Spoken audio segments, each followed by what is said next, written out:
But there are people working to make it even easier. Eugene Monaghan believes no one should have to worry about radon gas. On a slightly foggy day, we tagged along to see why he's been given the keys and full access to 15 houses being built by Wexford County Council. With their support, along with the EPA, he's researching how best to protect new homes from radon gas. Okay, so this is some terminal cap, right? And this is an every new house in Ireland. So this is connected to this here.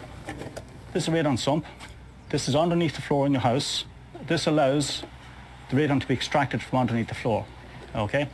Now, the idea of this is that it's used in the event that we have high radon levels, okay? But most houses are not tested, so these are very rarely used.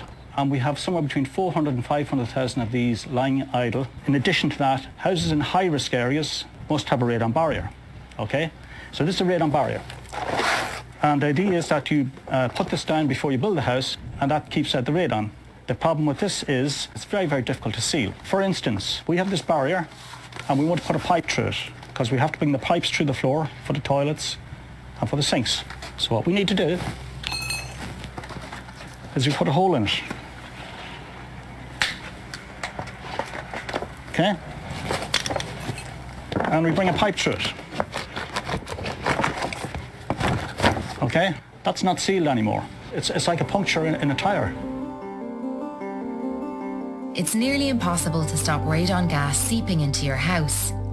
So Eugene is focusing instead on how to get rid of the gas once it's there.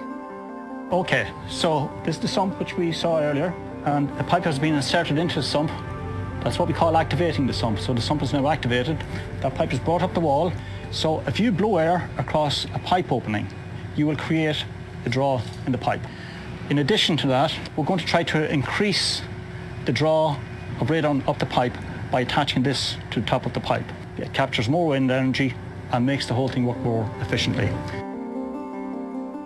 For his study, Eugene takes baseline radon measurements with the sump closed, maintaining complete control of the houses. We close all the doors, we close the windows, seal up the air vents, turn off the heat, turn off the ventilation units, and allow the radon levels to build up. At the moment, we have 5 houses here with the sumps closed. And we test those every weekend, and then we have 5 which have the stacks. We do comparison each weekend of the houses which have the sumps open and the houses which have the sumps closed. We can check radon levels by the hour, and we can check the effect of opening and closing the doors. We can check the effect of rainfall. So we can go to any particular house. Let's find one here that is a good example. If I go to this house here, around the 22nd of May, we opened the sump and we installed the pipe, and we can see that that brought the radon levels down, and the levels stayed down. And then at this point here, we took the stack off and we closed off the sump again, and we can see the radon levels rising again.